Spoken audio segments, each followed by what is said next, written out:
നിന്നെ ചതിക്കുകയും ദ്രോഹിക്കുകയും ചെയ്തത് ആരാണെന്നും ഇപ്പോൾ നിനക്കൊപ്പം ചിരിച്ചുകൊണ്ട് തള്ളിയിടാൻ ശ്രമിക്കുന്നത് ആരാണെന്നും എനിക്കറിയാം. നന്മയോടെ നിന്നിട്ടും നിന്റെ കണ്ണീരിന് കാരണക്കാരായവരെ ഞാൻ കാണാത്തതല്ല.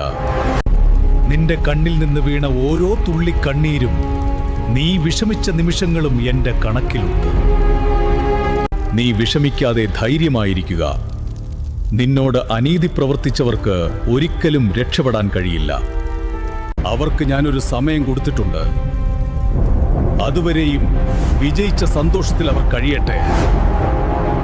ആ സമയം കഴിയുന്നത് മുതൽ നിനക്ക് വേണ്ടി ഞാനൊരു തുടക്കമിടും.